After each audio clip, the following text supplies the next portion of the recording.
মার্কিন প্রযুক্তি প্রতিষ্ঠান ওরাকলের সহযোগিতায় যাত্রা শুরু করল বাংলাদেশ গভর্নমেন্ট ক্লাউড।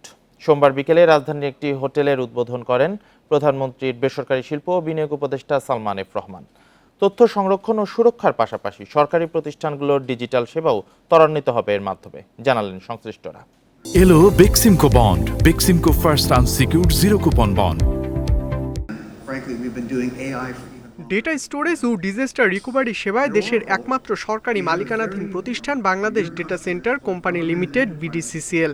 সেখানে থাকা তথ্য আরও সুরক্ষিত ও সহজ ব্যবস্থাপনার কাজ করবে ওরাকলের বাংলাদেশ গভর্নমেন্ট ক্লাউড।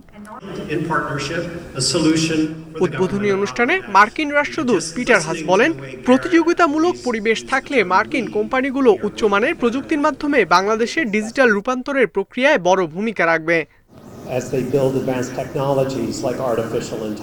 এমন উদ্যোগ একদিকে যেমন বেসরকারি বিনিয়োগের সুযোগ তৈরি করেছে, অন্যদিকে সাইবার নিরাপত্তা ও নাগরিক অধিকারের বিষয়টিও নিশ্চিত করেছে। তথ্য প্রযুক্তি প্রতিমন্ত্রী বলেন, 2041 সালে স্মার্ট বাংলাদেশের লক্ষ্য অর্জনের প্রধান ভিত্তি হবে সার্বভৌম এই ক্লাউড, যা আধুনিক অর্থনীতির জন্য ডিজিটাল অবকাঠামো মজবুত করার পাশাপাশি বাড়াবে সাইবার নিরাপত্তা।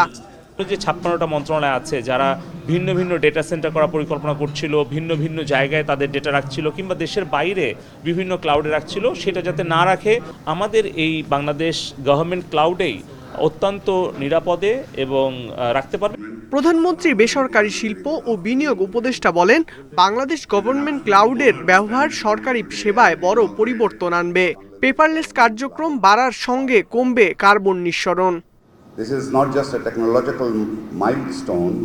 এটি শুধু প্রযুক্তিগত মাইলফলকই নয়, এটি আমাদের সরকারি সেবা গ্রহণের জন্য একটি রূপান্তরমূলক পদক্ষেপ।